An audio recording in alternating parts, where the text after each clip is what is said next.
Pounders, we are back, and it is officially National Best Ball Mania Day. I mean, just last year, Karain and King Cap, shout out to both of them.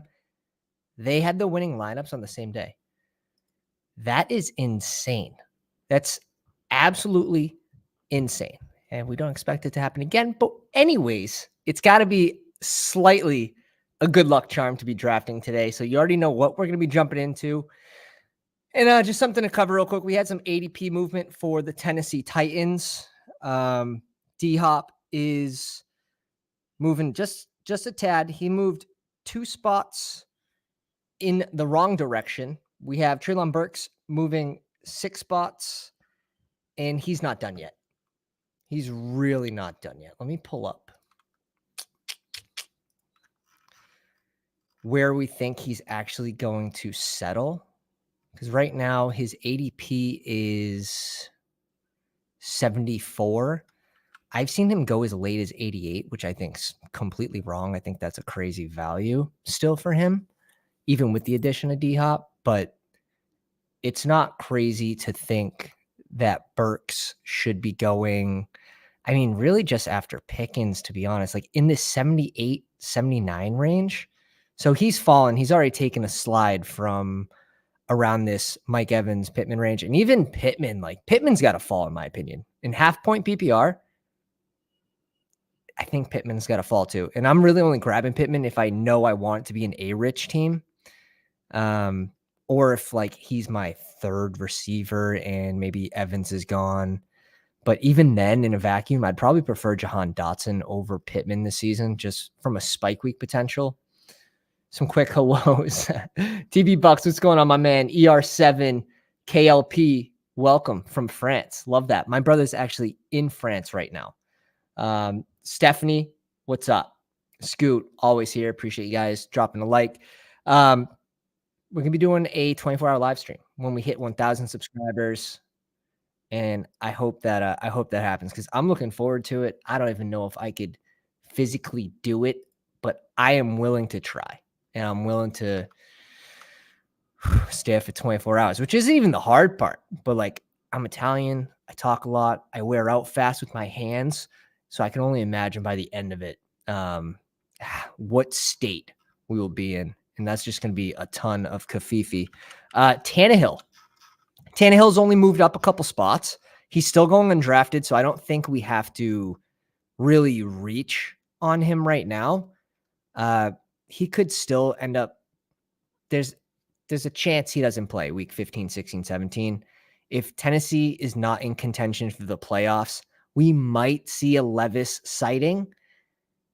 But if they're close, if they're on the cusp, I think Tannehill will be playing. They add D-Hop. That just shows that they want to win now. You don't bring in a veteran that only has maybe a couple good years left in him for a good amount of money, 24 million up to 32 million with incentives. You don't do that unless you're trying to win now. So I also expect Derrick Henry to stay in Tennessee as well. But if we could guarantee a full season from Tannehill, which you can't guarantee one from Mac Jones, we saw that last year. Desmond Ridder, it's not guaranteed. So these guys going before him, same thing, not guaranteed. Sam Howell, not guaranteed. Now CJ Stroud and Bryce Young, I'm pretty sure we can guarantee that they're playing the full season this year. But rushing upside from Tannehill, even last year, he had multiple QB1 finishes, top 12 QB finishes, I should say.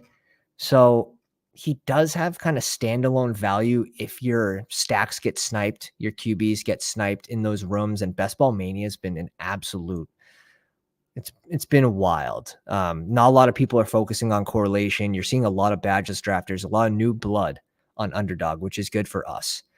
But if I could guarantee a full season from Tannehill with D-Hop, with Treylon Burks, with Chiggy second year, even Derrick Henry catching how many passes last year? Like in the 30s. So they're getting him more involved in the passing game. Dude, I'm putting Tannehill like in the 150s. Now, I'm not reaching on him. Let's try to scoop as much value as we can on him. in that maybe 17th, 18th round, and we'll go from there. But yeah, if you guys haven't already, go down, drop a like on the live stream, and we are almost full for our Patreon league. We're waiting on one more member for the Founders Pounders League.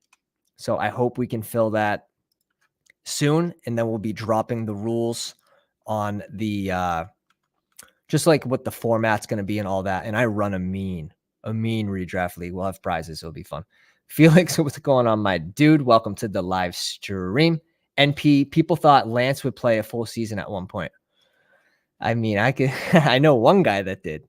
But yeah, I mean, are we talking about the injury last year or for this season? Because it's tough to predict someone breaking their foot or their ankle, whatever it was. Adam, welcome to the live stream. We do want to jump into a Best Ball Mania. Before we do, though, some players that I'm trying to target right now, player movement that we can get better prices on than the early drafters, which would give us a significant advantage in those pods. We can get I'm talking about small advantages, not significant, but they add up. If you're consistently getting better prices on players, you're consistently projecting risers and fallers. A couple of these are going to be Saquon Barkley, right? Barkley's going to fall. So if he comes to me at ADP, it's going to be pretty tough for me to select him right now because I know you're going to get him at 25. You're going to get him at 26, 27. Jacobs, he might be going behind Najee in some rooms. So sort of scooping the value, and everyone's risk management is different. But these are players that potentially should be going in the second round. Still, you have Barkley there, but his ADP, it's really not 19. He's still falling. He was very close to Taylor just 2 days ago. And now you're seeing like Olave is going to lap him probably today. Tony Pollard's probably going to lap him because of this negative news about the contract. But yeah, let's pull it up. We did tip off the Discord. We're waiting on one more member and we're full. And we get the 2 spot. Beautiful. And we get next to Drew, King of Kings. Welcome. Another pounder. All right. I think we got lucky. Only 2 pounders in here. Only 2 pounders. Ben, welcome to the live stream. Says 21 likes before we even got into a draft. You guys are the absolute best. You guys are why I keep coming back every single day, making content, hanging with you guys in the off time, in the Discord. It's been awesome. Really has been awesome. Steph says, damn, was trying to tweet. Dude, tweets are negative EV. That's proof right there. But Best Ball Mania, I'm nearing 100 drafts right now, and I'm really trying to get my exposure up to certain players that have been falling. And those are going to be early QBs, the Elite 3 QBs that I haven't been drafting in the early portion of the draft season. Now I'm trying to get my exposure up. We'll gladly take JJ here in the 2 spot. It usually never happens to me. I've mixed Chase and JJ in the 1 spot, trying to get those exposures relatively the same, but Chase is higher. I have like 13% Chase.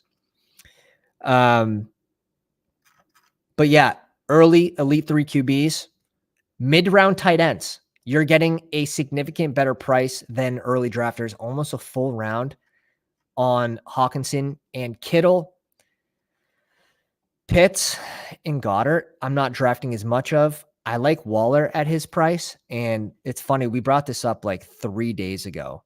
And what do you know? The next day, Underdog tweets it out. It says, is Darren Waller the best tight end value in Best Ball Mania 4? Like, God damn it. Like, don't do that, man. These are secrets for the pounders here. Whoa, Eckler at 5. Strong, saucy take there. And basically, it just goes to the pick'em, and it tells you like, hey, Waller is projected to have more receiving yards than George Kittle and more receiving tight ends than Kyle Pitts. It's like, why you got to do that to my boy's ADP, man? Like, why you got to do that? But I'm still scooping Kittle. It's just advantage in elite QB, the advantage in elite tight end can give you due to their ceiling for advance rates. And we're talking about 1 out of 16 advance if you make it to week 15, 1 out of 16 advance to week 17 if you made it to week 16. So it's back-to-back 1 out of 16s. You're going to get a significant advantage if you consistently have those players with higher ceilings. And Kittle's one of those guys. And Kittle could be a value. Hawkinson could be a value where they're going. Waller could be a value. Now, some people might be high on Dallas Goedert. Not as high on him. Pitts, he's still sliding, in my opinion. Hasn't really been practicing. So trending in a positive direction. He might still slide a little bit. One negative report and Pitts could fall 10 picks. So I'm sort of waiting on Pitts because I think I could get better value at the end of the draft season. And that's what I like to save my drafts for. And it's been like, wow, I don't know, couple months now I've been drafting 3 days after the Super Bowl, like an absolute sicko. We're nearing 650 drafts this offseason. And yeah, we're probably going to get to 1,000 pretty easily, I would say. And the biggest mistake I made last year was basically FOMO, fear of missing out. And it happened that last 3 weeks where I went from 0 Cam Akers to 2% Cam Akers, where I went from 1% Pitts to 3% Pitts. All the players that I was fading, at the end, I got FOMO. I'm like, what if? This year, that's not going to happen. And I'm still happy with my exposures of the players I faded, Gabe Davis. But I did notice at the end of the season, I did get hit by the FOMOs.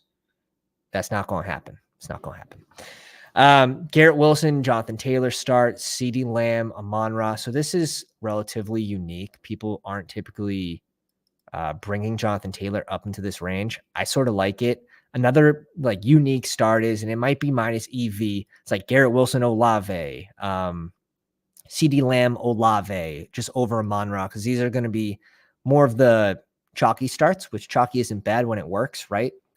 But if you want to get that unique start, that's something you can do because Olave's not falling back to 35. Olave's not falling back to 36. Why? That's exactly why that makes. NP says FOMO rarely ends well. That is the truth, brother. That is the truth. ER7, doing my job. I appreciate you. Says drop a like. It does help. Underdog keeps tweeting out my late round guys. Yeah, and they're also taking down your pick'em. They're taking down your pick'ems. Drew is absolutely killing it in our Discord in the pick'em channel. He went 4 of 7 yesterday, and 2 of those were pushes. 2 of the 3 misses were pushes. Just disgusting. Just disgusting. Let's see who we're going to get. Who are we going to get? Flipperachi. And if I didn't mention your name and you snuck into this draft with us, let me know where you're drafting from. I do like the Derrick Henry pull up. I knew Drew was going to give us Olave there. Sick man. Sick man. Want to what? Let's go Mahomes. Let's go Mahomes here. Don't have a ton of them. Let me check my best ball mania exposure here. I want to say it's 5%. So this will raise it a full percent. Let's check. And I do recommend if you're maxing Best Ball Mania, or even if you're not, go through and make sure your player takes match your exposures and where you want to be. That was just the craziest thing I've ever seen in my life. He just pulled DJ Moore to 25. What the actual balls? Now I might just go T. Higgins here for the bring back in this week 17 game. That just blew my mind. Was not expecting that. Yeah. We get Mahomes and T. Higgins after ADP. We got JJ at 2. This is going to be not like necessarily super unique, but I'm definitely excited about this start for my player exposures. So I actually have 6% Mahomes in Best Ball Mania. Let's see how much of Jalen Hurts. 14% because we've been scooping as of late, and Josh Allen at 10%. Like I said, I want to get my exposures up because they started earlier. Around pick 20. Let me peek. I also have that in the Discord as well. The starting ADPs when Best Ball Mania opened, which is, in my opinion, really strong to look at. Every now and then, you don't have to know every single player, but from JGFC, shout out to him on the Twitter machine, made a spreadsheet of the starting ADPs, can be found in the cheat sheet section in our Discord. And Mahomes started at 19. Josh Allen started at 18. And Jalen Hurts was at 20. So all three of these QBs falling back, like Josh Allen, I've seen go at 32 pretty often. So I'm not reaching up for Josh Allen, even though we have the dig stack here, King. Jalen Hurts going at 27 now. We're getting a much better price on these Elite 3 QBs later in the draft season.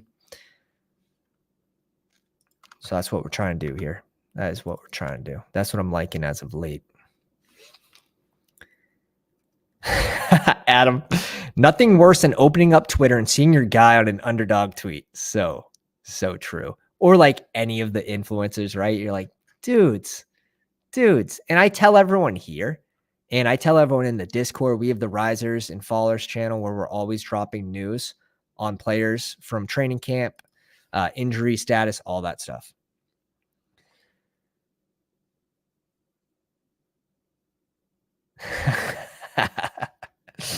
You guys are absolutely sick in the chat. I love it. It's absolute madness. And Josh Allen going here at 17. It's risky because you don't know when the next QB is going to go off the board. So you see like Mahomes has a slight slide. Lamar gets pulled up a little bit for the Waddle Kelsey start. Justin Fields getting pulled up. Dude, this room's going rogue already. This guy went DJ Moore at 25. Can we like flip? We have to talk, man. We have to talk. DJ Moore at 48. Could have got him basically at ADP 50% of the time, 60% of the time. Especially with Justin Fields. I don't know. Fields ADP is one after. And I already have a QB. He already has a QB. So we're less likely to go Fields and then on the way back around wanting to grab like DJ Moore, right? 3 RB start for Jay Dubia. 3 RB start for Sam, the first 4 rounds. Man, don't raise Justin Fields ADP that high. Like I'm still trying to scoop Fields too. Fields is someone I'm definitely super on right now at his price. Super on top of. You don't need to really double stack him too. I think a single stack is more than fine for Fields. Harris at 45 is a friggin' steal. McLaurin off the board, and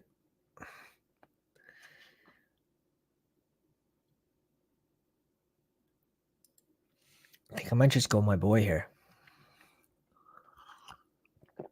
Let's think about it. ETN at 47's pretty nice too. And then I'll go one of these two.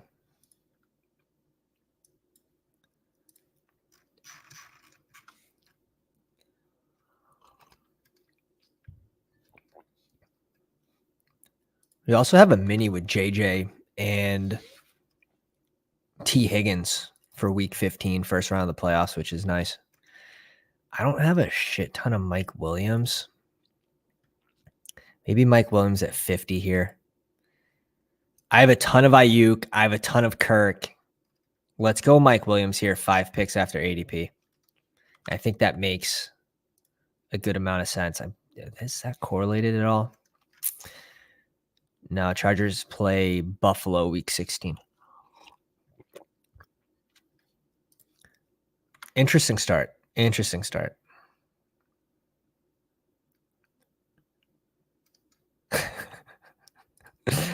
When you're in the turn, you have to reach to take players you like. Yes, I agree. But you don't reach 2 full rounds on a player that might come back to you at ADP. That's where I draw the line. That's where I draw the line. Especially when it's guaranteed in a room that DJ Moore has fallen a full round. It's not crazy to think that he hasn't fallen to 60 in a room. So it's tough paying 30 picks, 35 picks higher than another team. Lamar Jackson, Joe Mixon, Ayuk, Waddle, Travis Kelce. I like this start a lot. Getting Ayuk here at 55. Marquise Brown, Drake London, Calvin Ridley, Josh Allen, and Diggs. King is still pissing here.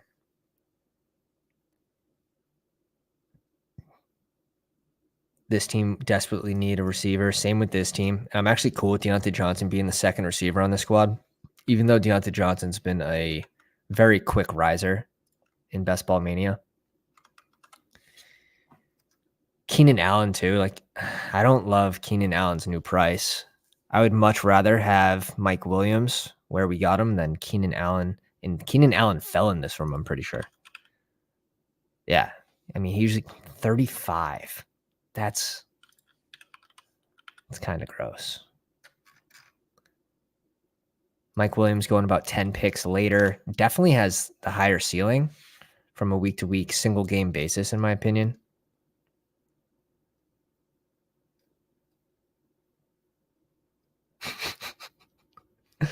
I don't know. I tweet about Underdog, that we're going live. Maybe that gives us the positive correlation there, Adam says, I got DJ Moore at 56 last stream. There it is.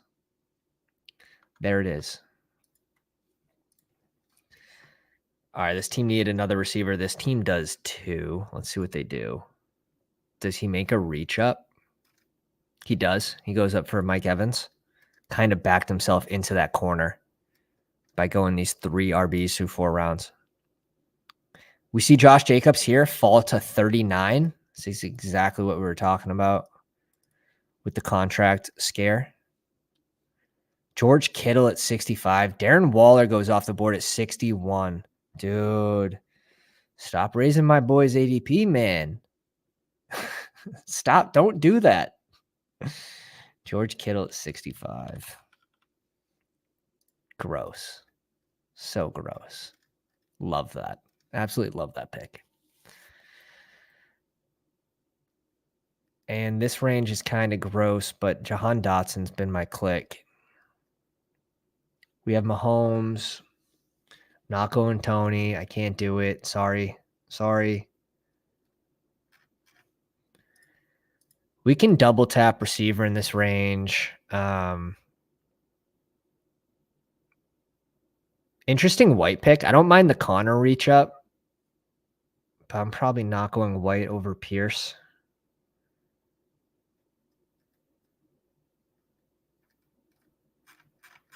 A lot of tight ends are off the board early in this one.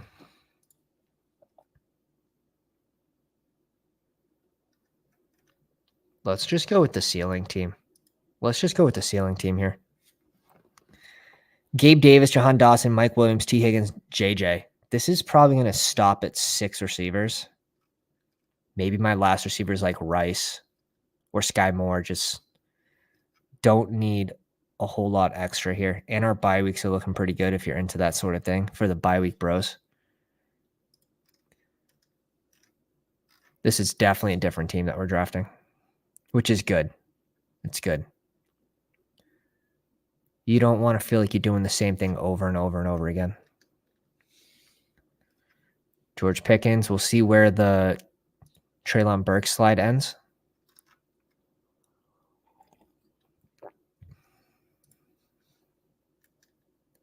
And I'm still completely fine with going Burks over Tony. Bateman here goes to 79. Small reach up for his correlation with Lamar. And I'm fine with that. It's under a round. Treylon Burks off the board at 81.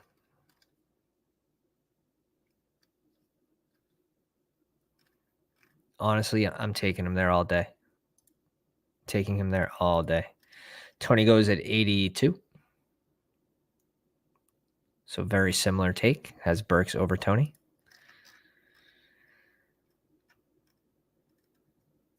Very interesting room. People like this guy, especially on my left in the one spot. He's not afraid to go get his guys. He's going to go get his guys. ADP does not matter to him, which we'll see how his team turns out. But we have a very strong start. We're very balanced. We're not going to go QB. Like, we want QBs to come off the board realistically. We know we're not going to get tight end value to fall to us on this pick around, but I do like RBs in this range. Pick 106 for the Njoku range. If we want to go Njoku or Frymuth with this pick 98, we could do that. Or this guy could just double tap 2 tight ends too. Who knows? Who knows? This guy's scaring me.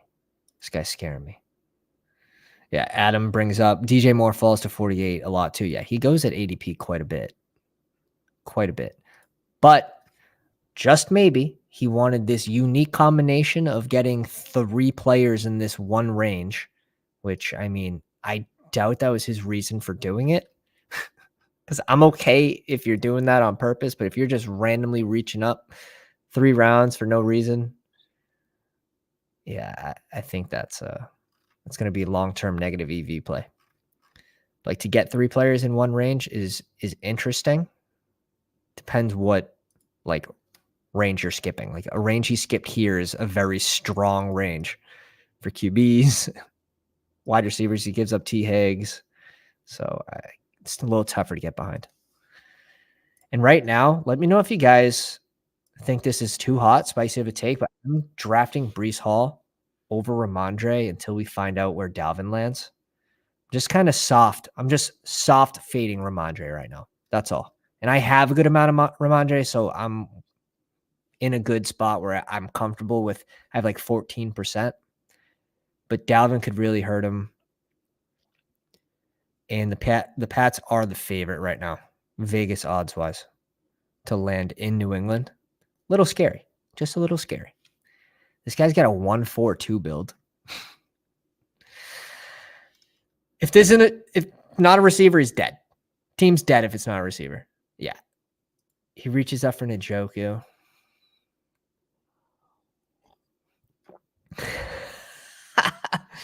What a gross range. You know what?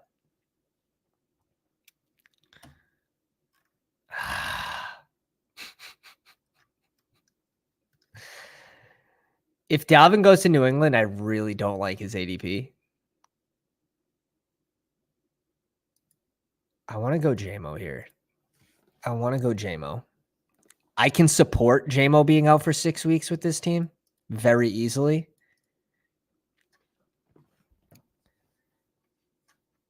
Go get your guys, dude. Odell's one of his guys. That's how you know. When you're reaching 14 picks on Odell in Best Ball Mania, that's how you know. This guy is sharp. Evan Ingram just got extended for 3 years. I click A.J. Dillon so much. Let's fade the Dillon click here. Let's do something different. Let's bring in a little Jackson correlation with ETN. Maybe Evan Ingram can help advance a low advance rate ETN. I think it's a little tougher if you go 2 of the pass catchers on the team without having the QB, depending on who your starter is, that is. Jonathan, I have 28% Breece, though. Oh, so you're sitting pretty for that good news. You're sitting pretty on the good news for Breece.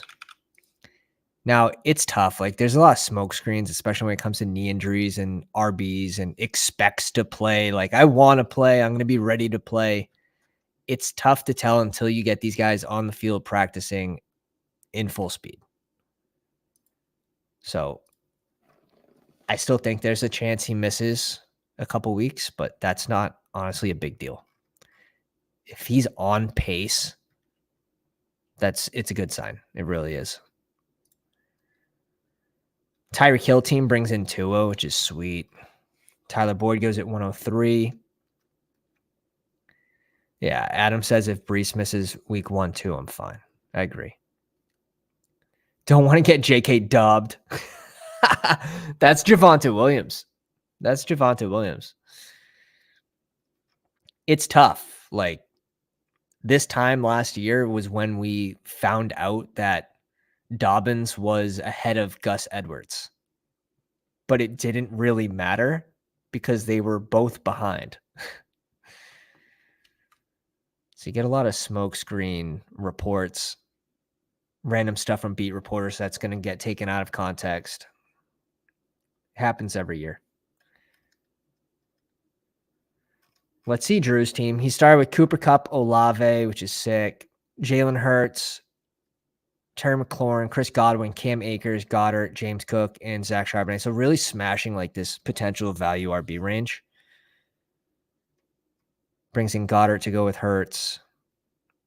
He always drafting Godwin. Needed the Godwin pick. It wouldn't be a Drew team without Chris Godwin. So I just wonder if we go Kirk or Ayuk. Drew, are you going Chris Godwin if Mike Williams is there? 6 picks after ADP. Are you going Mike Williams or Godwin? Now I need to know. Because we see him go Godwin over Kirk and Ayuk, which is fine. Lower their ADP for me. Kings grabbed 3 RBs in a row. Again, Pierce at 80, which I've seen that slide so much. I only see Pierce go after ADP. I don't know how his ADP isn't later. It's just like every room I'm in, he falls. We just attract the sharks.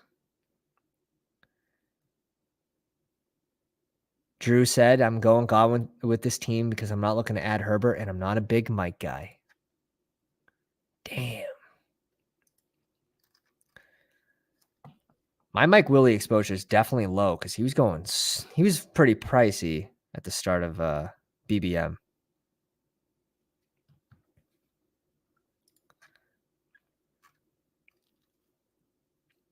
P. Ryan would have made sense for this roster.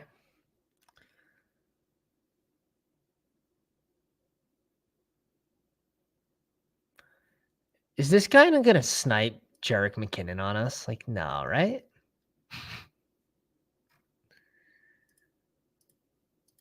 I've seen reports about like Latavius Murray taking snaps from Harris, but it's only practice. Like, it's kind of expected. I'd be very surprised if that happens in a game without an injury. Again, we got a little Buffalo correlation here with the Harris pick. And honestly, oh my God, I took the risk. Obviously kind of wanted Jerick McKinnon here for this team.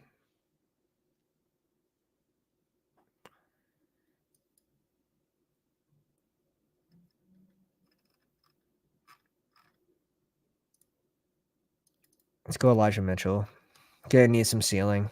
For this team. And that might be an injury to CMC. We're gonna need some ceiling. It's just so muddy in Miami. 3 RBs. I mean, Cook's technically still not done in Miami. He declined the offer. But I'd just rather have Jeff Wilson for free, basically, at the end of drafts. Pick 182. I just see it like it's tough for me to imagine A-Chain having an enormous role because he can't be out there on pass pro, obvious passing downs, 3rd and 8, even 3rd and 7, 3rd and 9. Like, he's 5'9". He's a tiny little dude. I'm 5'9". So I'm calling myself tiny. Yeah, it's tough. Goal line work, that's going to be spotty for A-Chain. Half-point PPR, that shit matters to me. So, hey, if you guys are A-Chainers, that's fine. Maybe I just lowered his ADP in our rooms for the future. Now you can just grab him free at will. Really like A-Chain too. Pat shits on him. Well, do you want the bullish side? Because there's a bullish side. He's got crazy speed. He can break long plays, and that's fine. I see that too. It's just Miami uses an RBC, running back by committee.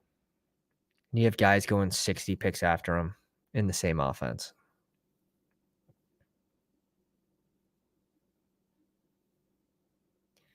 King brings in Myers.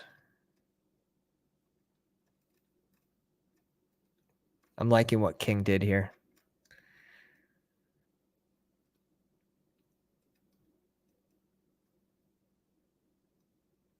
We let him have A.J. Dillon. That's why I like it so much. Artie says 2% A-Chain. Oh, I'm going to start a fight in the comments. The crowd is throwing shit. Drew Landon says, I have so much A-Chain. I feel like his ADP is way too high. And I've seen both takes. It's funny. And I'm probably somewhere in between. Like, I would draft A-Chain if Elijah Mitchell's gone. Even I'm probably taking Khalil Herbert over A-Chain. I would take A-Chain over Jamal Williams if I'm thinking upside, end of the season, Kendre Miller back, Kamara having some sort of role, whatever that might be.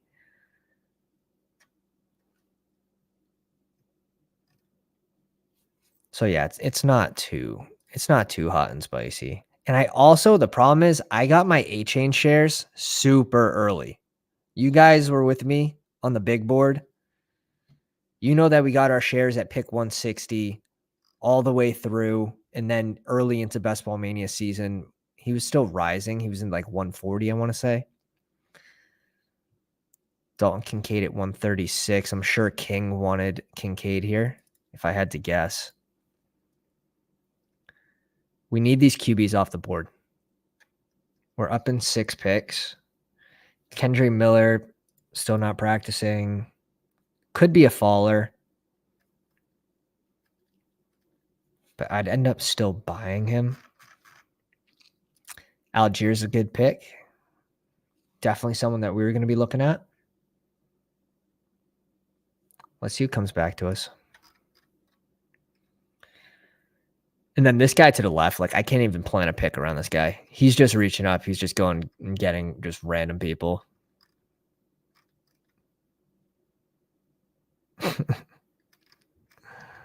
Like the naked Goff pick. Like I don't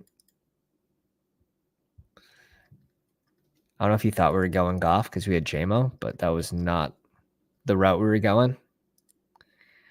I feel like there's certain drafters that just look at the team ahead of them to deny correlation, which I think is wrong. It's a negative EV way of drafting if you're only focused on sniping people. Got to focus on your own team and what players give you the highest amount of upside to win this tournament. Oh, Rice gone. Man, Max Payne. Max Payne. The Rodgers slide, which is typical. I wonder where is the Garrett Wilson team? Does he also have Lazard? No, he doesn't. Where's the Lazard team? Right here. King of Kings. Yeah, I like the Osborne pick, to be honest.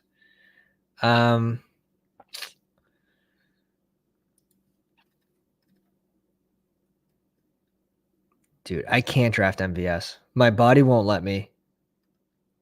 My body won't let me draft MVS. I brought up his stats the other day in the Discord, and he had 0 weeks as a wide receiver 1. He had like 2 weeks as a wide receiver 2. I can't do it. I can't do it.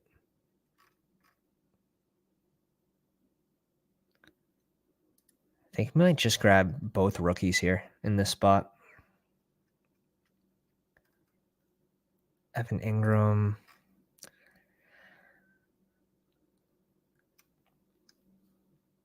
I also don't mind like Cole Kmet in this range too. If Kendre Miller continues to fall. Maybe we'll just get those extra shares later. Let's go Cole Kmet. Showing the ability to have 2 touchdown games. Definitely going to be one of the favorite targets again this year in the red zone. And I don't expect Chicago to start the season the way they did last year. So he should have more early season production. So we went 3 RBs in a row. The last 5 rounds, 2 tight ends and 3 RBs after a really heavy wide receiver start and a following Travis Etienne. So far for the listeners, we have Patrick Mahomes at running back, Travis Etienne, Damian Harris, Elijah Mitchell, Rashawn Johnson. Wide receivers, Justin Jefferson, T. Higgins, Mike Williams, Jahan Dotson, Gabe Davis, Jameson Williams, super strong. And tight ends, Evan Ingram and Cole Kmet. Could stop at 2 tight ends here. You could add a 3rd tight end at the end of the draft. I'm probably going to stop at 2 here, though.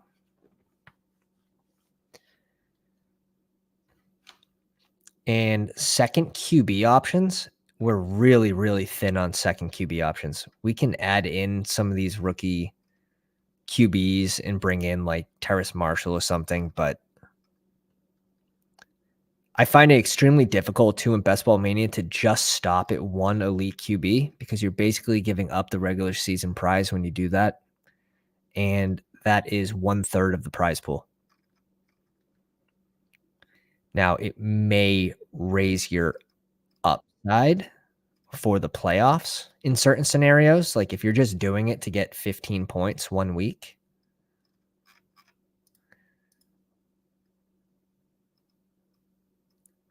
Just a different way to think about it.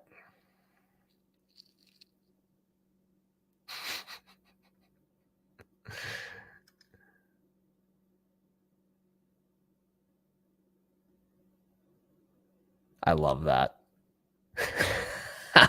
Adam said, I thought about making a note section on my phone of drafters that make me mad. Just player takes that you hate. Yeah, write them all down. I'm good with it. I'm good with it.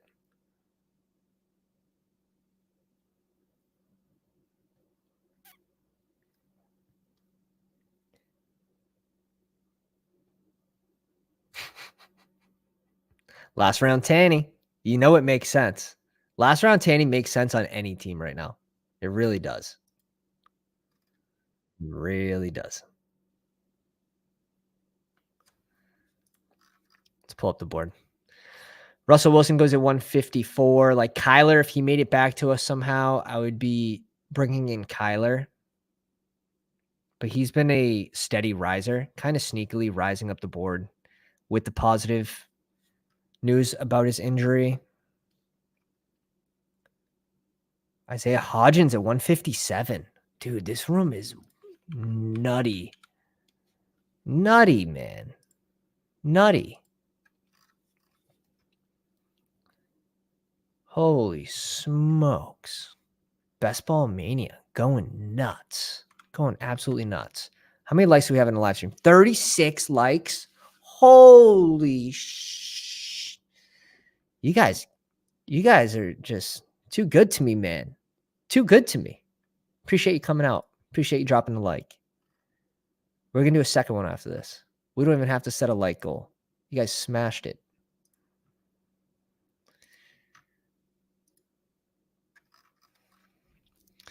Tim Patrick pulling up to 159 to go with Russ. Is Mims off the board yet? Where's Mims? Oh, okay. Mims goes off at 155.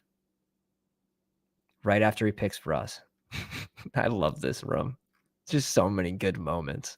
So many good moments. What the F? Like, seriously. It's just the wild, wild west in some of these rooms. So funny. So funny. All right. We're up in 4 picks. Donta Foreman is at the head of the depth chart right now on ESPN, Chicago. Now, Rashawn Johnson, likely going to be the 3rd down back and likely going to earn that role earlier into the offseason. Gainwell off the board. We already have our Cincy bring back for this Mahomes game. So I'm not interested in bringing in Irv Smith here.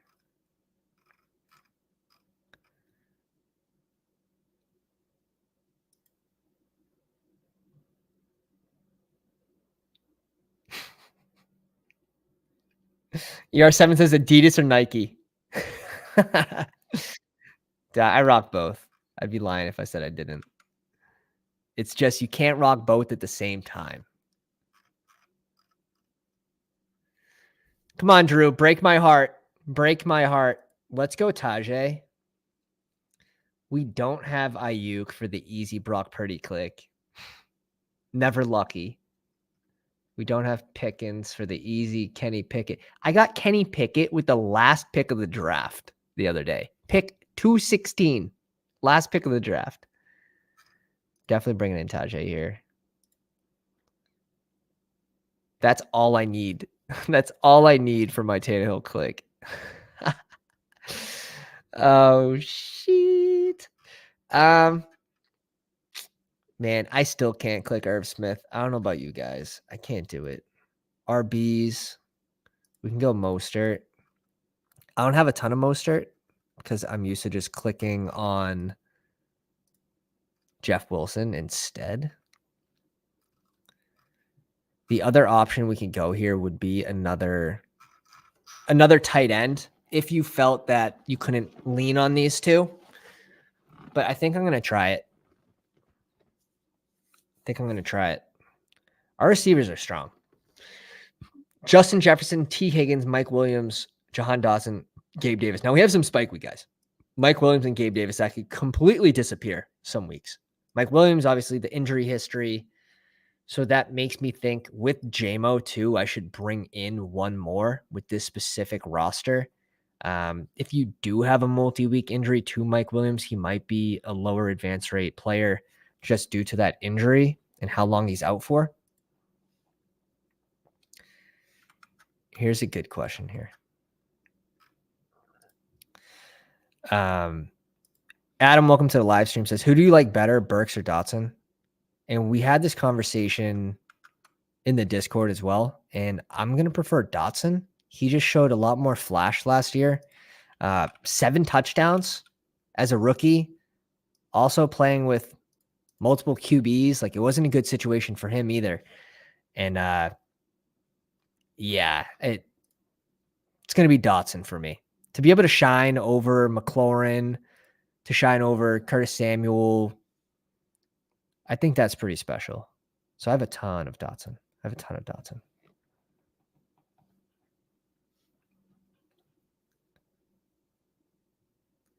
Yeah, I have them basically in the same spot. Like, I'm just going to draft Dotson 1 pick basically ahead.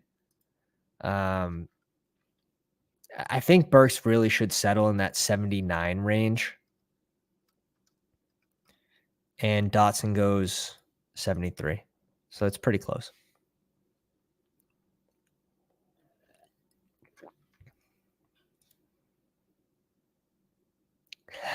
Adam says, why are people so high on Kincaid? Do people not know that Knox is still on the Bills?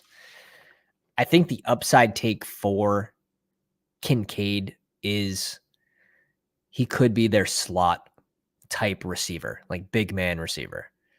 And there's potential for that. Yes, he's a rookie tight end, but he landed in a high-powered offense with an elite QB. So where you can actually get a better price on Kincaid right now over the early season drafters that were drafting him at 115 to 120, I'm okay with getting my shares of Kincaid now.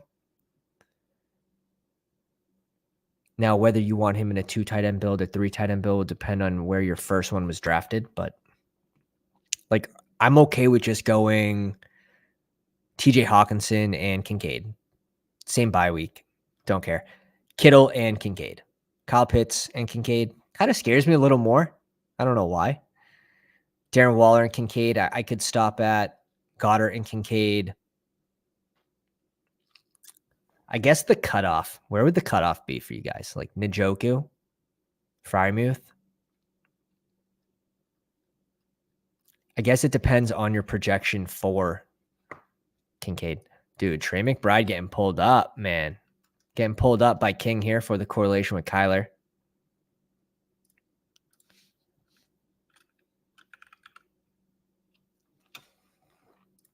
King going to get his guys this draft. Said, I will not be denied from my player stacks. That's wild. Ty Chandler. Gus Edwards off the board. Dude, look at these QBs slide. Look at these QBs slide.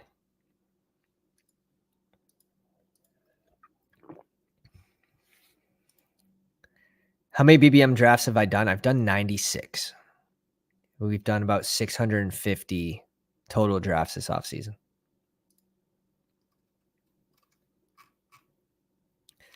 Damn, he goes Sam Howell. Well, you know what? I'm completely fine going Kenny Pickett here. I'm completely fine going Brock Purdy here. Completely naked. And reason is they both have offenses that you can spread the ball to, and they could get a spike week without elevating a single other player. And we're getting an insane value. So where there is the regular season prize, this might be a click for regular season prize more than the tournament, but it's still a value at this pick. And we're going to get Curtis Samuel 21 picks after ADP to complete this wide receiver room. We're going to have one pick left, and this can be a running back or a tight end. For us, let's see who's left on the board. I think it's got to be a running back, though. So this will end up being a 2-7-7-2 build. And we just have to lean on Ingram and Komet.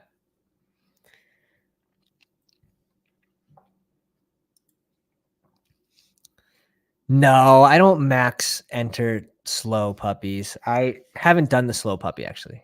I have slow drafts in weeklies, which I think is actually a really big advantage to slow draft weeklies. You can think about your picks more.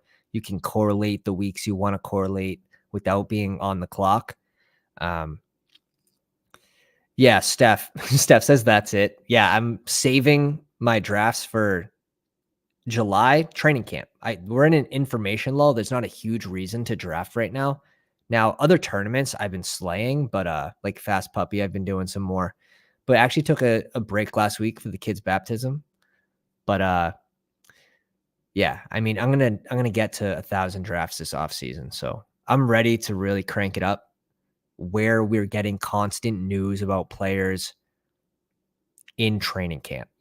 That's where you're going to see a lot of ADP slides. So Samir White, I like the click right now. We didn't really expect him to fall back to us. The Purdy slide, 30 picks. Yeah, so, injuries happen and all that. And so we're going to save about 50 drafts for the end of July and August, where we're just going to be getting just daily reports from beat reporters, basically, and coaches and players. Sherfield, he's got a little steam right now, but he goes Hardy and Sherfield. I don't know. 3 buff. I don't know, man. I don't know. That's tough. That's tough to 3 Buffalo receivers not having Josh Allen. I don't know about that one. Drew, we'll catch you, brother. Gone rogue.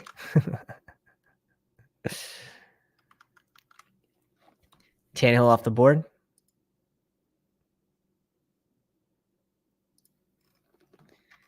This team has Richardson, Bryce Young, and Tannehill. Tannehill's actually a really good addition for this type of roster. He's got Treylon Burks. He's got Chiggy. Nice little correlation there. I actually like these 3 tight ends too. Chosen Anderson off the board. Puka off the board.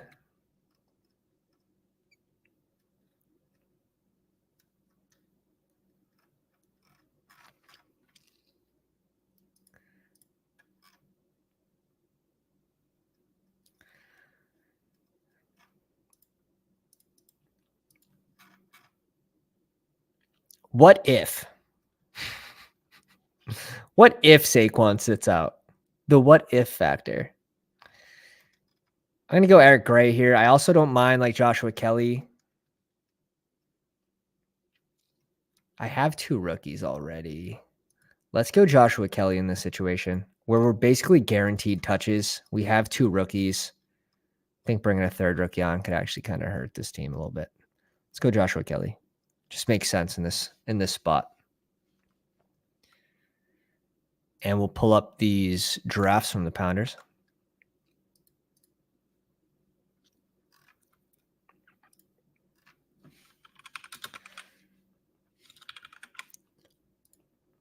All right. So Drew in the 3 spot went Jalen Hurts, Sam Howell, QB. Good amount of capital. It's perfect. Goddard, Higbee, and Henry. I'm cool with that for tight ends. Cam Akers, James Cook, Zach Charbonnet, P. Ryan, and Foreman. I think that's fine for running back capital spent there. Kupp, Olave, McLaurin, Godwin, Juju, KJ Osborne, Mechie, and Darius Slayton. Yeah, I'm good with it. I'm good with it. Arizona bring back? No Arizona bring back, but who says you need one? Who says that one will actually pop off against Philly week 17? So I don't actually mind that as well. King of Kings drafting out of the 8 spot, Josh Allen and Kyler Murray. I like that pairing as well because Kyler could realistically, if he's playing, could spike over Josh Allen on a slow week for Buffalo or a week where they punch it in on the ground. If they do that more this season, which is supposed to be what is said, I think when Josh Allen is in the moment, he's going to go Josh Allen and Josh Allen takes off. Kittle, Knox, and McBride. I like this trio a lot. I like this trio. Damian Pierce, Isaiah Pacheco, AJ Dillon, Tyler Algier, and Devin Singletary. I like this group of RBs too. I'm not necessarily too high on Pacheco or Pierce, but Pierce 10 picks after ADP is where I like him. Pacheco, I think, could slide a little bit with more negative news about his injury, but we'll see. Stephon Diggs, Calvin Ridley, Drake London, Marquise Brown, Alan Lazard, Jacoby Myers, Jalen Hyatt, and Puka Nacua. Pretty solid. So you went 4 wide receivers. Your next was Lazard, Myers, a couple rookies. I think it's balanced. Now, some of the guys aren't hashtag my guys, but that's fine. Was that it? We only had 2 pounders in this draft. Wow, we really lucked out. We really, really, really lucked out. Let's see. All right.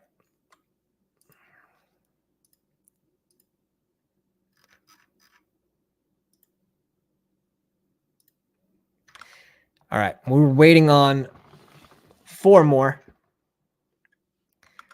Doing a second one.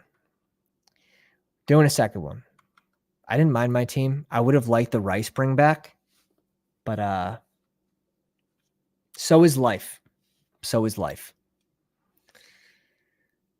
We get Duba in the same room. Trilly in the live stream. The DJ looks familiar. ER7. Steph is in this one. King of Kings. Next to us. Oh, great. CC Hall's name looks familiar.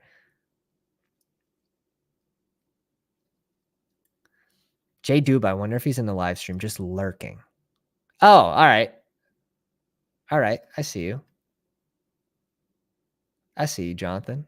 In the 9 spot, CC Hall. J Dub. 101. Oh, okay. Hey, let me pull it up. I didn't see you there. You got in the 1 spot this time. And so many drafts. It's like, where are they? We might be doing a Mastiff too. Drew and I might be splitting it. Let's pull up the 9 spot real quick. I like this pairing of QBs, especially Tannehill, giving you a nice little floor. Chiggy, Dalton Kincaid, and Juwan Johnson. I like those tight ends as well. Bijan, Stevenson, Gibbs, and Penny.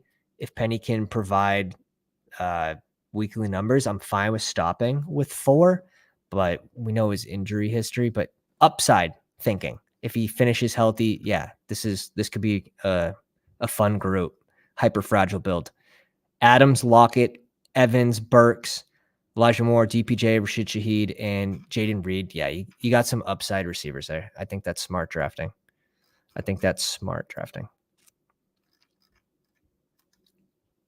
9 picks away. We're in the 12th spot. Completely opposite side of the board. So now you get to see both worlds.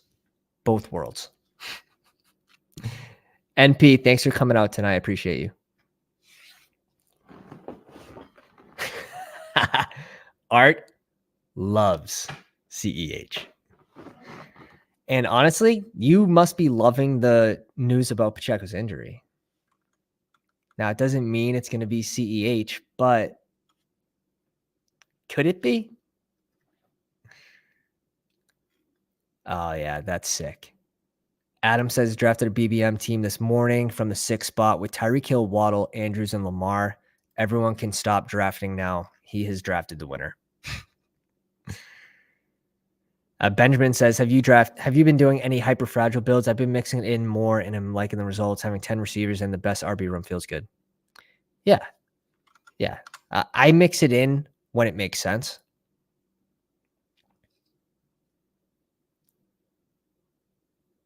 I don't love going like 3 RBs through 4 rounds. I like to try to find the values later. Like, could it be Kenneth Walker and James Conner? You know what I mean? And then adding 2 in the first 4 rounds instead of 3. I think 3 in the first 4 is really, really tough for me to like my squad. Strong takes, eating steaks, baby. We would have gone one of these RBs if they fell to us. They don't, which is fine. You're seeing a lot of Garrett Wilson, Nick Chubb starts, and that is for the correlation week 17.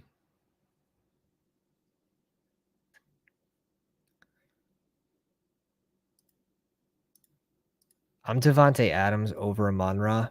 When I'm thinking about weeks 15 through 17, you're going to have J-Mo back. I still like Amon-Ra St. Brown. We let him slip, and he brings in the week 17 Dallas-Detroit game, which is, I mean, it's pretty fire. It's one of my favorite games to stack.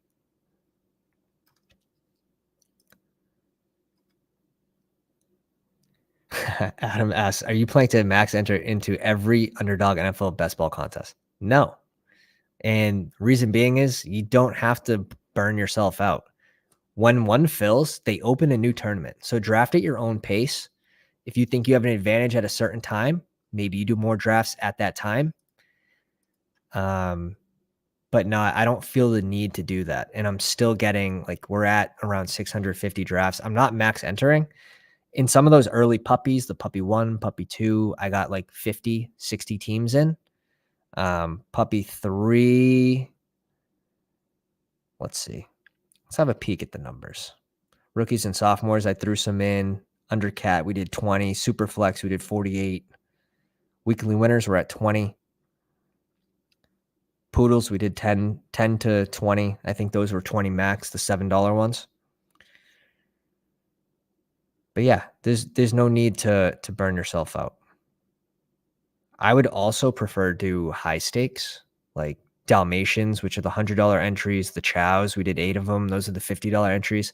I'd prefer to do those, not only because of the smaller player pool, but higher advance rates. And I mean, you don't have to do 20 drafts, right? One Dalmatian equals 20 puppies. I'd rather just get those 20 drafts out of the way with the higher stakes.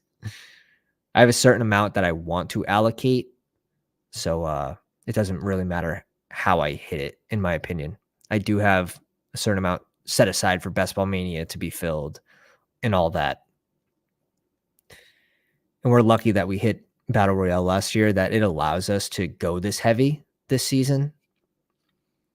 Yeah, I max entered the big board.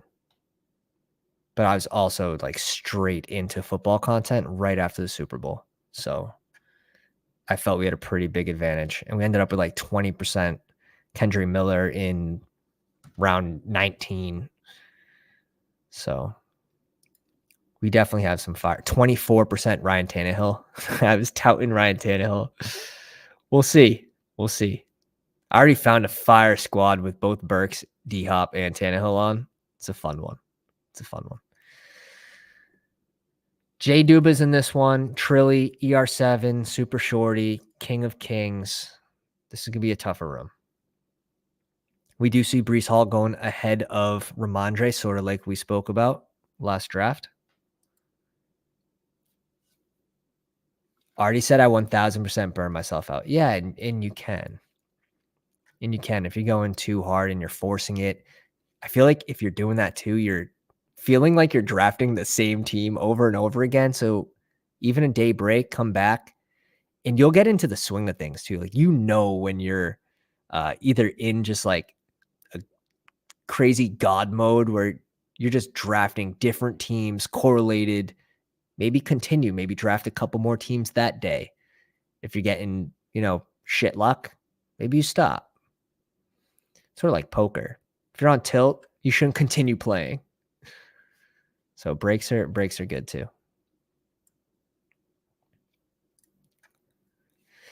Garrett Wilson, Devontae Adams start.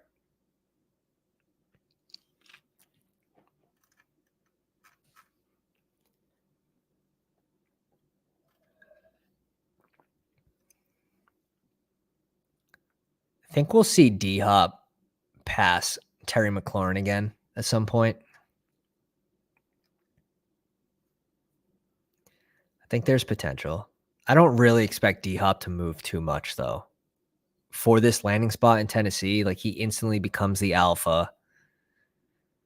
It's a team that gets to the red zone, even if they get there on the ground. So he should be able to get his. It's just a matter of staying healthy for him. That's my biggest worry for the D-Hop pick, is his ability to stay healthy or not. Oh, shit. We get a falling Mark Andrews at 36. We're going to dip our toes into this water. And I'm cool with the Debo click as well. Can I peek the Debo? Let's peek the Debo exposure. Do we have enough time? Does it even matter? Yeah, it's not going to be high. 3%. We'll bring him in. I should have a little more Debo. I still think he has a good single game ceiling, and we probably should be a little higher on Debo if we have the information that Purdy's likely to be the starter. Now, obviously, that could change, but I do like I just like the offense in general in San Fran. And Keenan Allen going so close. I just can't. I can't. It's a guy who's on my winning team, and I still can't draft him there. So, and even Felix, Millie Winner from DK, like, he says, and he's a Chargers fan. He's like, there's no way Keenan Allen should be going here in half-point PPR. And I couldn't agree more. The winning lineup on the big board last year, I'd have to look into it.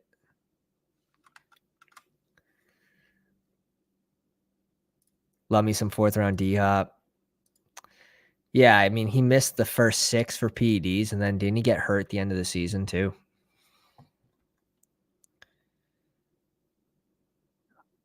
Let me double check the game log.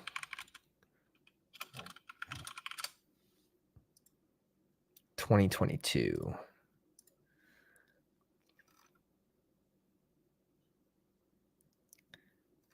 Oh my God, his last game, 1 catch on 10 targets against Tampa Bay. I remember that. We're up in 15 picks. Let's see some of these starts. King had Lamb, Amon-Ra, brings in Najee and Christian Watson. Pretty sweet start. Steph, A.J. Brown, Nick Chubb, Amari Cooper, and Terry McLaurin. ER7 with Diggs, Jalen Waddle, Lamar, and DeAndre Hopkins. Trilly with Tyreek Hill, Jonathan Taylor, DK Metcalf, and Jahmyr Gibbs. So nothing completely out of order just happening yet. Maybe this Bijan, Derrick Henry, and Josh Jacobs start is one that catches the eye. And then Christian Watson, Barkley, Ramondre Stevenson. Where does the RBs, where do they stop? Where do they stop drafting them? Because like this should be a 4 RB team likely. Like even if your next pick is like Jamal Williams, you should probably just stop at 4. It's a lot of capital for these two teams. So tougher to balance. And that's, I think, where the mistakes happen, are not just like how many you drafted in a row, but where they spent the next pick on it and all that. Adam says, I'm a big fan of picking Debo. Yeah, I mean, I should likely have a little more of him, and I do want to start mixing him in a bit more. I feel like I've just been clicking on Breece Hall a lot in that range. Because Debo's ADP feels like it's slightly down from the open. Let me check Debo. Where did you go at the start of Best Ball Mania? Pick 36. So basically the same. Basically the same at 35. J.K. Dobbins off the board at 52. Badass Mofo goes Justin Fields with Kirk and 3 RBs. That's going to be tough to come back from. I feel like that's going to be tough to come back from. Haha, please tilt. Cooper Kupp, Tony Pollard, Josh Allen, Mike Williams, and Brandon Ayuk.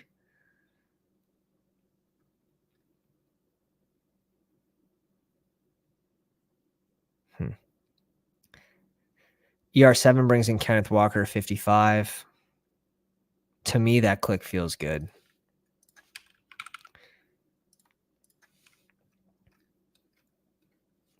Kittle at 56. That's good. We want the tight ends off the board. Little San Fran, Washington mini for Steph. She also has the double Cleveland. Cool little start for her. Let's see little Petey. Expecting this to be a receiver. He goes QB to stack it with Keenan Allen. I don't know if he could afford to go QB there, to be honest. I like the Jones pick.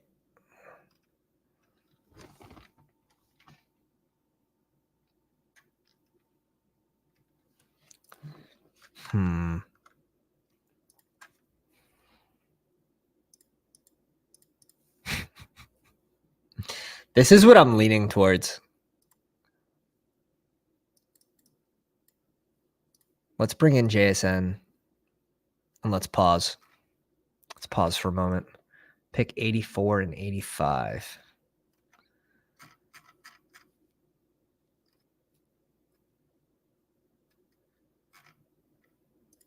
Let's do it. Let's do it. Let's have some fun. Let's have some fun. Another team wide receiver heavy. Of course. Of course we did. Of course we did. It's a fun one. Let's have some fun. JSN, I mean, I think he hurts Metcalf the most. Metcalf needs the volume, where Tyler Lockett is just efficient with his volume, especially like the target rate, catch rate was like 74% between him and Geno. Deep field guy, spike week guy. We just need a falling value. Like we're obviously hoping to get Geno with this team. So what I like to do is go find the Metcalf team, and it's Trilly here on the live stream. So what spot would we have to pick Geno? And I don't want to reach too far in Best Ball Mania, so 115. So we could get him at 108 and see if Trilly is willing to reach over a round for Geno. For a single stack, I would doubt it.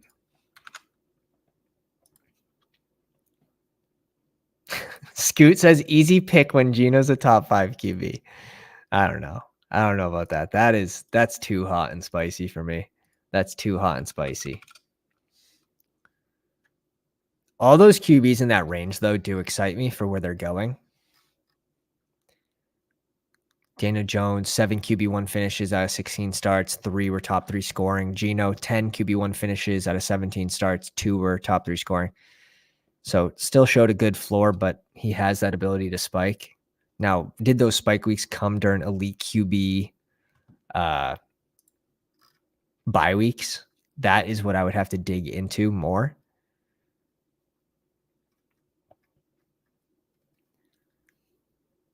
I think what I'm going to do is I'm going to go back, take a look at the last 3 weeks. Adam asks, are you doing DraftKings best ball drafts? Yeah, I did about 50 on DraftKings. And that was early into the offseason when we thought we had a pretty nice little edge before ADPs got settled. I've slowed down on DraftKings. Underdog has so many good contests open.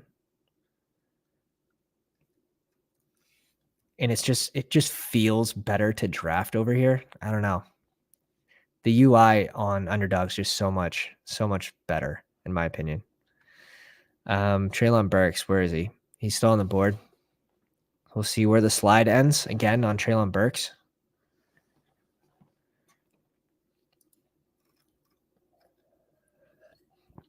Miles Sanders, Dameon Pierce off the board again. Dameon Pierce falls 10 picks again. I'm telling you, every single time in my room, Pierce falls to like 78, 79. I don't know how his ADP is 70. So damn funny. So damn funny. Dave Montgomery off the board. Lil Petey. Goes Brandon Cooks.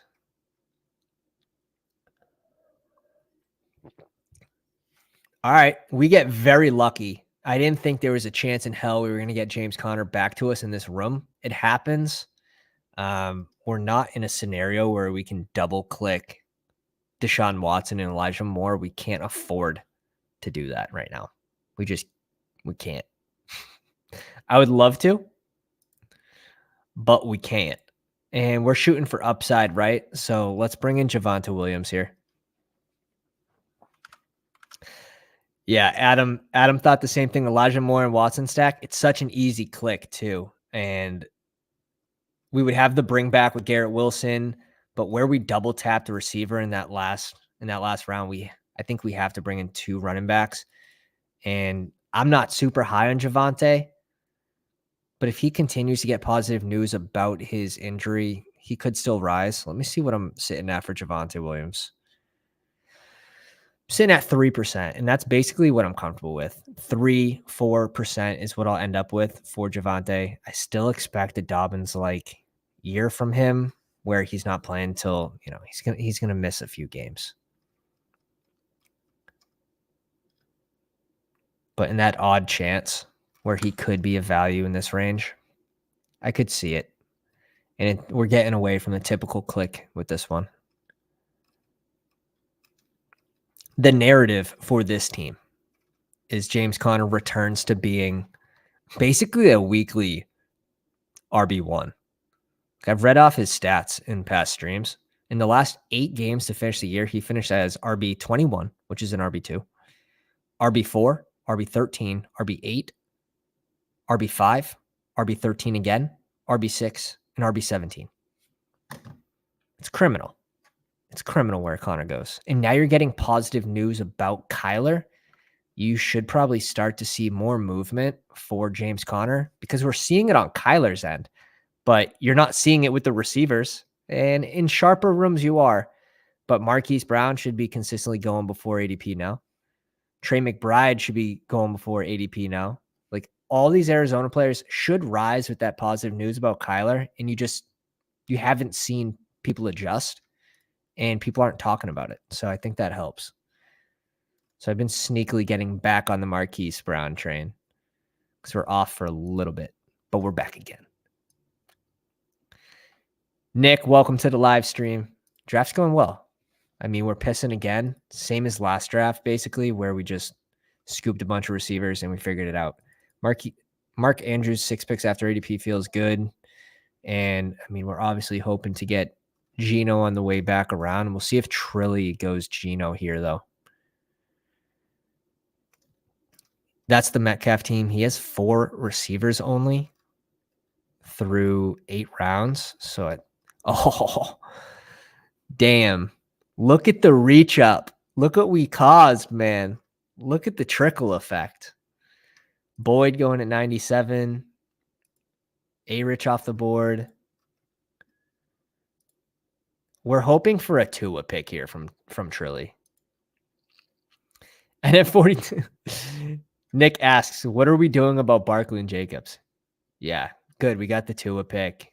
Should be safe with the Geno Smith. You're not drafting them at ADP. Don't take them at ADP. They're going to fall. They're going to fall. Just basically, like, Saquon, I think, has a higher chance of playing. Like, Jacobs has a higher chance of sitting out, if that's an easier way to say it. So I'm especially scooping the Saquon fall after ADP, but I've seen him fall to 27 already, 28.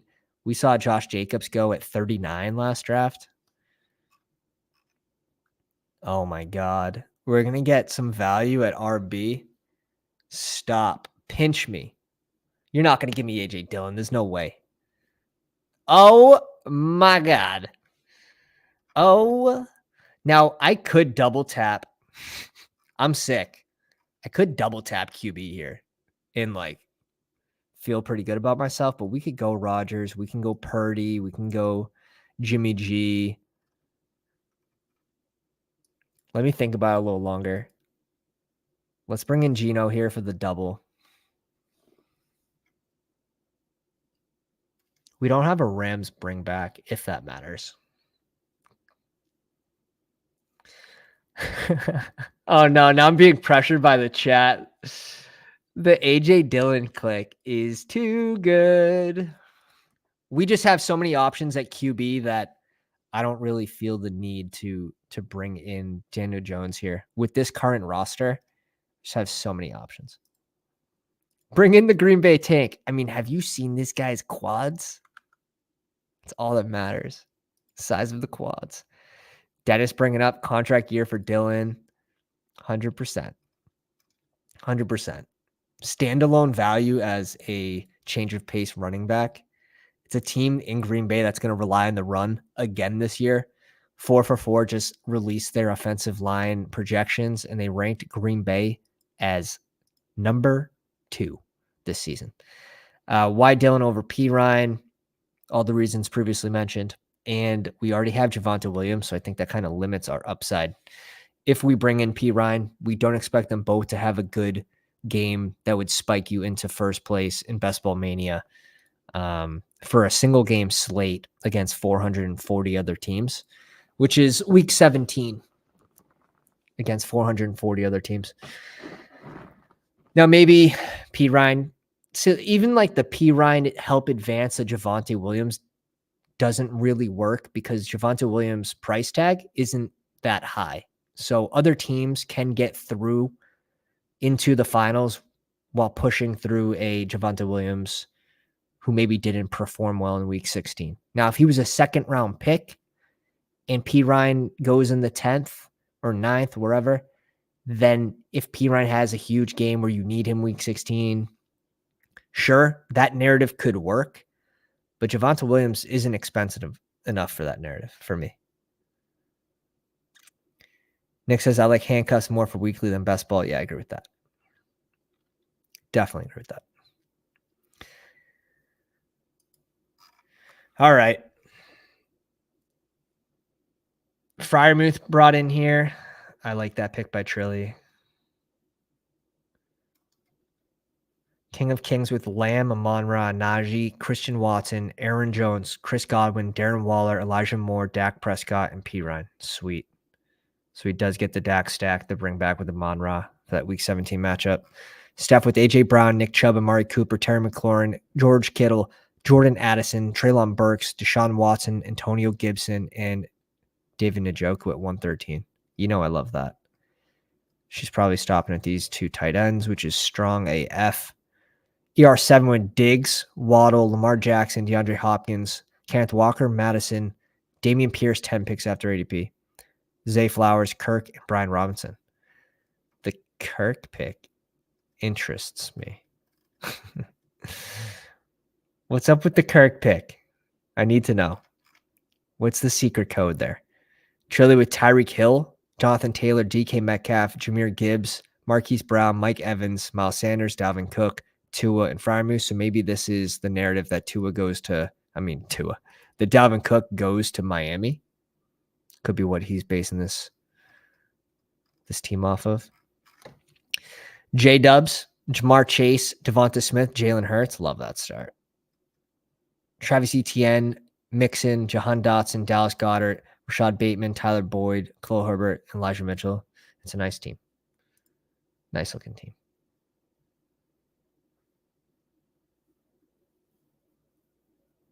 Damn, Nick. Damn.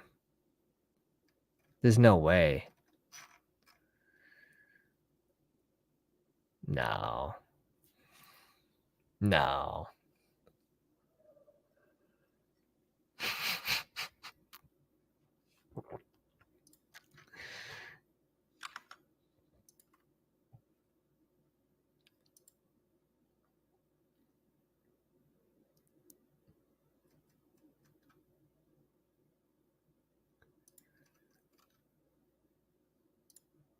Oh, shot through the heart. Shot through the heart. So close. That's sick. 17 picks after ADP. Pairs it with Waller. Had to bring him in.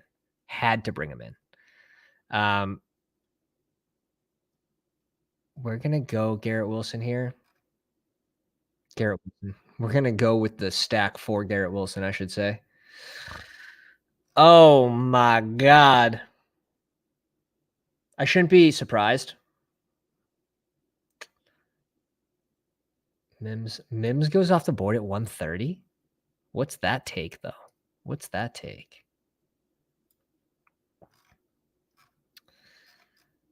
Brutal.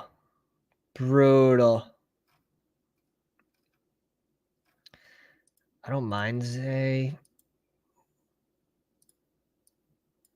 Let's go Warren here with this pick. Let's get another RB in this range. I don't need one of these receivers. I have a ton of Gallup. I have a ton of Van Jeffy. I don't want a second pass catcher in Jacksonville. For some reason, I thought this team had Ingram. I still don't want Zay Jones, though. 135's nice. I think that's where he belongs.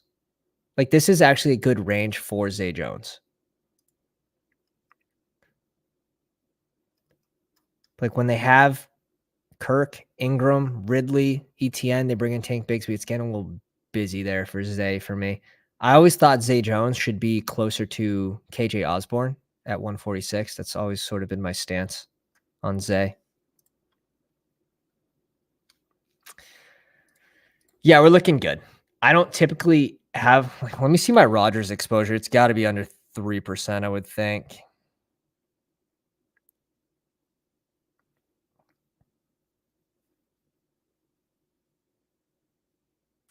%, Rodgers. So now we're at 3. It opens us up for a late Conklin, opens us up for McCole Hardman. It opens us up for maybe even a DPJ pick for a bring back for that Cleveland game. I like the Warren pick here, though. This team needed another running back. It's so tough being on the turn here, because you're basically hoping if you have a position of need, that a value falls to you. And if they wipe the board of that position, like, you're screwed. And it's tough to really know 22 picks away. So we're good at receiver. We're in a good position. We did not need to force that. Tight end, we're fine bringing in another late guy. You could even go Fant, but maybe 3 pass catchers might be not as sexy. I'd rather bring in a second pass catcher for Rodgers. Like, I want a double stack with the pass catchers when I have Rodgers and when I have Geno as well.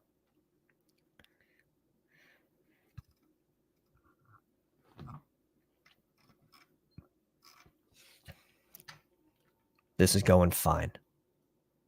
Nicholas Conklin, stud. Mini Gronk. Mini Gronk. ER7 likes the McCole Hardman click. I've been mixing McCole Hardman in. Very lightly, but he's in there. He's going to be more that gadget type guy for the Jets. He's another one that needs to stay healthy. Haha brings in Dalton Kincaid at 140 to match with Josh Allen. That's sick. That's sick. And Kincaid's been a faller, but I think if we get some positive news about him, and we already have positive news about him, everyone calling him an absolute freak, I think his ADP, you could see a little rise from him at the end of July, early August.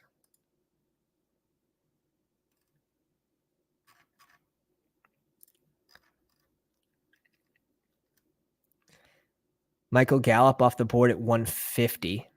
That's a slide. 15 picks after ADP. That's closer to Michael Gallup's starting ADP when the BBM opened. If you guys haven't already, go down, drop a like on the live stream. If you want to get in these live drafts with us, hit the bell for notifications. We're doing at 1,000 subscribers. We're doing a 24-hour live stream, which would be nuts. All right. Let's see. Let's see what happens. Cause me max pain. Cause me max pain. Prescott, Jones, and Goff. The Algier pick is someone we were looking at but didn't need. We'll go with Devin Singletary here. And we're bringing in DPJ. Sort of like what we said for that bring back against the Jets. Another click that people aren't clicking, Cedric Tillman. Not really being drafted right now. Yeah, Will brings up a good point. And that's why Hardman's a nice click. It's because he is that home run type guy. We see the Tim Patrick, Lil Petey. He had to be in our draft last stream. He had to be. Because he pulls up Tim Patrick 2 drafts in a row. And he had Russell Wilson. And he pulled up Mims. Has to be the same guy. RB heavy start again. Ugh. Too many pass catchers on Denver for me to like it. Too many pass catchers. We see Ryan Tannehill go at 160 in this draft. Brock Purdy gets sniped at 161.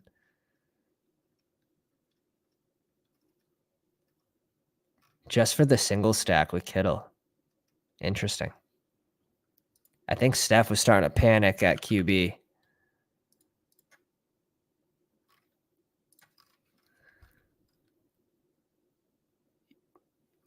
King has 3. A lot of teams already have 2. This team goes Tannehill at 160. Nuts. Kyler at 163. I can't go Brock Purdy before Kyler at this point right now.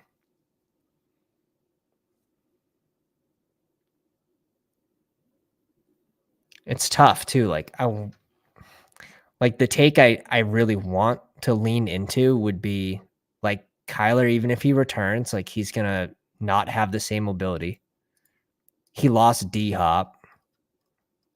I want to not believe in Kyler, but it's like the small piece of like, what if he still has that rushing upside week 15, 16, 17? You know, it's like you want to believe in it. But I would rather bet on his pass catchers, actually, if he's going to have that early return rather than the narrative that he's going to be, anywhere close to the same QB he was on the ground in previous seasons. So I don't mind the pick. I really don't. Taysom Hill at 162 MVS. Is this the Mahomey team? No. I can't click MVS right now. I think I'm done, like, for the rest of the season clicking MVS. I faded him last year. I faded him the year before when he was on Green Bay. We have 2% of him this year, but unfortunately, I think one of those 2% clicks was on a Dalmatian. Nope, not a Dalmatian. Good sign. Was it on Chow Chow? It was on a Chow Chow. $50 Chow Chow. Curtis Samuel off the board at 174. Isaiah Hodgins off the board at 173. Tuan Johnson at 172 just seems like a friggin' steal to me. Nice little, like, Derek Carr, Rashid Shaheed, and Tuan Johnson back end stack. I don't know if you necessarily need that, already having A. Rich and Trevor Lawrence, but also has Olave. So, I mean, I don't hate that at all. I think that makes a lot of sense. Yeah, Steph says I'm not sold on Kyler yet. Yeah, I don't blame you. I think that's the right way of thinking about it, to be honest.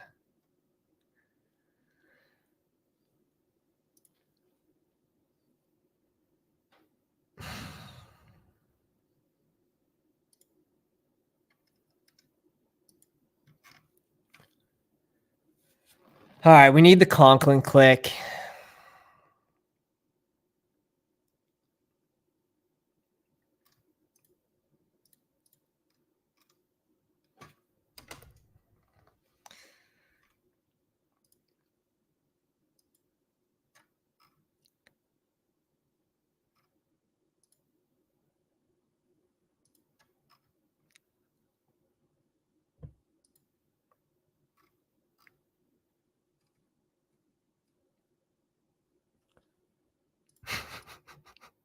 I'm just going to go Kenny Pickett here. I need a third QB. Really do think this team needs a third QB. We'll take a fall on Kenny Pickett. Smith and Rogers isn't enough. We have it's correlated. Look. It's correlated. We got Jalen Warren. It's all set. It's all set. God damn. We reached up on Conklin 12 picks or 10 picks. Not too bad. I just feel like Rodgers, in order for you to unlock his upside in the playoffs or even like a single week basis, how does he Cam, don't even do it to me. Cam, don't even. Maybe. Like, how does he spike and how does that help your roster if you only have one of his pass catchers, right? So I really do like to get a double stack with Rodgers.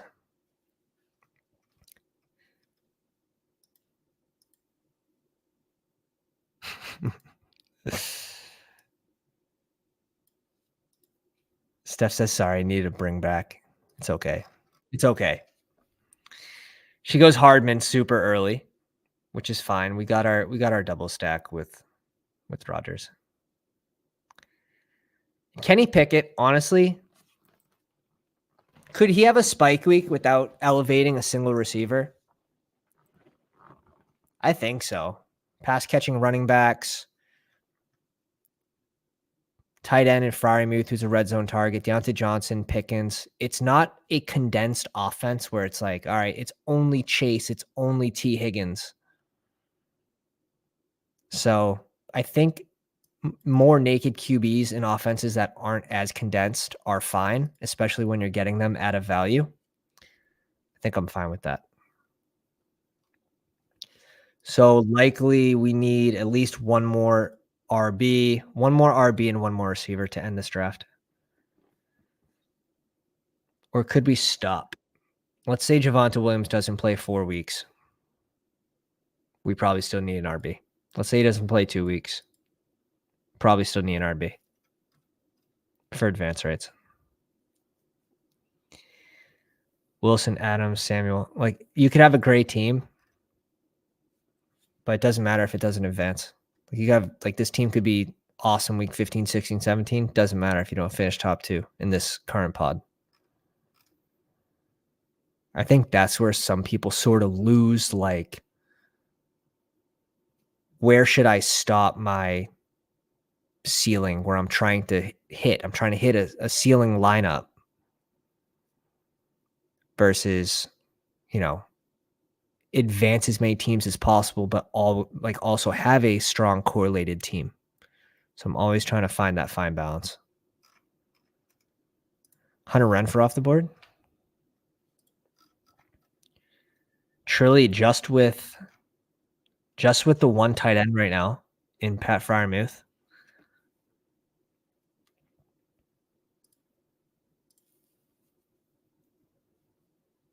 CC Hall with 3 RBs. I don't know about this team. I don't know about this team. All right. Well, one person paid the rake. Little Petey also, I'm pretty sure, paid the rake, reaching just all over the board for what some people would call non-desirables. First receiver was Keenan Allen. Yeah, ER7. We definitely got into a good pod here, my friend. We definitely got into a good pod. We'll quickly go over everyone's roster at the end of this too.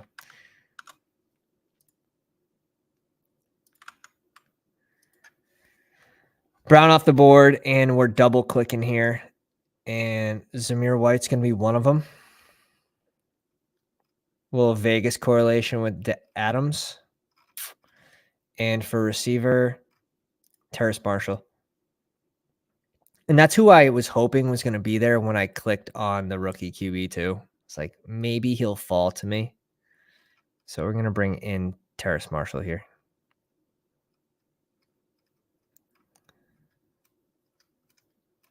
We do get the Pittsburgh bring back in the Seattle game as well. It's thin, but we'll take it. Maybe it's unique. So we end up with Geno Smith, Aaron Rodgers, Kenny Pickett, Mark Andrews, Tyler Conklin, James Conner, Javonte Williams, A.J. Dillon, Jalen Warren, Devin Singletary, Zamir White. Definitely could work.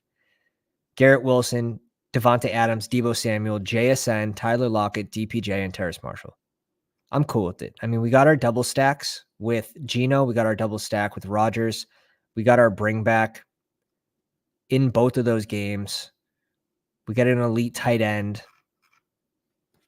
I mean, I'm good with it. I'm good with it. ER7 says, don't roast me on my last pick. I want to be unique, and I have a good feeling. Oh, I love that. I love the I have a good feeling comment. Josh Oliver. He goes, Josh Oliver. Oh, no. Oh, no. Oh, no. Steph said I almost say 2 QBs, but hey, it was there. Take a peek at that as well. When it's a last round pick, I don't think it's too big a deal, especially if it's a falling QB. More likely to get into the lineup, depending who your starters are. And your first QB was Deshaun Watson, so I'm definitely going to be okay with that pick, Steph.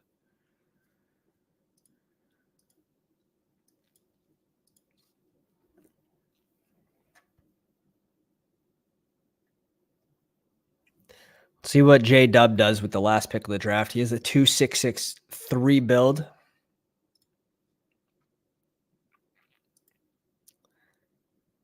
Dennis, I appreciate you, dude. I appreciate you, my man. Will, same thing. Says, always a pleasure drafting with the Pounders. Good luck. Good draft. Good draft. Good draft. All right, let's refresh this page and let's see those drafts. Let's pull up those drafts. I'm okay with my team. I'm fine with how it came out. 3 QB team. Jalen Hurts and Bryce Young for J-Dubs at QB. Goddard, Kmet, and Hurst. Cool with that. ETN, Mixon, Khalil Herbert, Elijah Mitchell, Kendra Miller, and Dante Foreman. Didn't get a lot of values, but I mean, 7 picks on ETN's nice. A couple picks on Mixon, who has been rising as of late, if you guys haven't noticed. Chase, Smith, Dotson, Bateman, Boyd, Chark, and Michael Wilson, little Arizona sleeper. And it's interesting. Like, he is potentially going to be the X receiver there. He's the only one that's tall enough. But I also expect a pretty good season from Trey McBride this year. But I like this room. I like this receiver room. You got your bring back with Arizona for that Philly game. So it's nice. A little unique. He had a week or two where he was steamed up for a little bit and then he cooled off. So, all right. Trilly in the 6th spot, Tua and Kyler Murray. I'm fine with this pairing if you're going to be super bullish on Kyler Murray and his injury. Freiermuth and McBride. For me, probably a little thin. I would want one more, but let's see the rest of the team. Taylor, Gibbs, Sanders, Dalvin Cook, and Zeke. Tyreek Hill, Metcalf, Marquise Brown, Evans, Odell Beckham, Van Jefferson, Gallup, Curtis Samuel, and Renfro. Too many receivers. 9 receivers. What are the chances Renfro ever gets a point in this lineup? I think you could have stopped with Curtis Samuel pretty easily. And if this is a tight end or even a QB like Sam Howell for this team to get you through the early weeks where Kyler's hurt, you have a little correlation with Curtis Samuel. I think I would have liked that just a little better. ER7 in the 7th spot went a little wonky with the last round pick. Has Lamar Jackson and Kirk Cousins, Taysom Hill, Likely, and Josh Oliver. Oh my God. I can't. Kenneth Walker, Alexander Madison, Damian Pierce, Brian Robinson, Rashawn Johnson, and Gus Edwards. I like the RB room a lot. I think that's pretty well balanced here. The RB room's nice. Stephon Diggs, Jalen Waddle, DeAndre Hopkins, Zay Flowers, Jacoby Myers, KJ Osborne, Tyquan Thornton. Perfect, dude. Like, honestly, I like the receiver room a lot. QBs, I like a lot. It's fine that they're the same bye week. It hurts a little more because it's QB, but I'm not completely off of it. You get a little double stack with Kirk. I mean, we're going to count it as a double stack. We'll count it as a double stack with Josh Oliver. It's hysterical. ER7's draft from the 7th spot, not bad. Tight ends, definitely going to hurt. Stephanie, 3-5-8-2 build with Deshaun Watson, Brock Purdy, and last round pick Sam Howell, which, yeah, this is a good balance for this team. Besides the fact you sniped me on Purdy. Nice. George Kittle and Njoku, I like that pairing a lot. Chubb, Gibson, Jamal Williams, Tank Bigsby, Kenneth Gainwell. Might have found the weak spot, but I'm cool with this group in a whole. Wide receivers, A.J. Brown, Amari Cooper, Terry McLaurin, Jordan Addison, Treylon Burks, Alec Pierce, McCole Hardman, and Robert Woods. Yeah, no, I'm good with this team. You got your stacks, you got bringbacks. It looks good. You got your double stack with Cooper and Njoku, your bring back with McCole Hardman. You got there, Steph. Nice team. And King of Kings, one of our spoons, YouTube members, get the spoons out. Dak Prescott, Daniel Jones, Goff. Might be too much capital. I'm probably good with Dak in a falling Daniel Jones, 18, 17 picks. That's sick value. But let's peek the rest of the squad. Waller, Laporta, and Ferguson. I like this group a lot. Najee Harris, falling Aaron Jones, P. Ryan, Algier, Jerome Ford, and Chase. I like this group. Let's see the receivers. If the receivers are strong, I'm going to really like this team. Lamb, Amon-Ra, Christian Watson, Godwin, Elijah Moore, and Paris Campbell. I do like it. Could we have added one more receiver in with one of these picks? Like the Chase Brown pick or Jake Ferguson. Could we get one more receiver? It's good. Like, it's strong. Like, you have floor and ceiling guys mixed in here. Definitely a strong draft.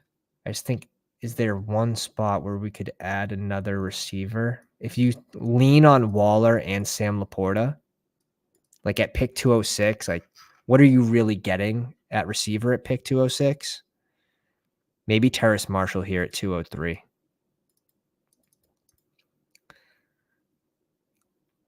Maybe the only thing I would have changed, but that's a nice team. It's a really nice team. Solid draft, King. So sick. So sick. Everyone's drafts are getting so good. It's getting scary. Make sure you put those in the draft grade section in the Discord channel. Link is in the description. Link is in the chat now. Make sure you join us over there when we're off stream. We're always drafting together. Thank you all for coming out. I had a great time. Hope you did too. Good drafts. Pounders.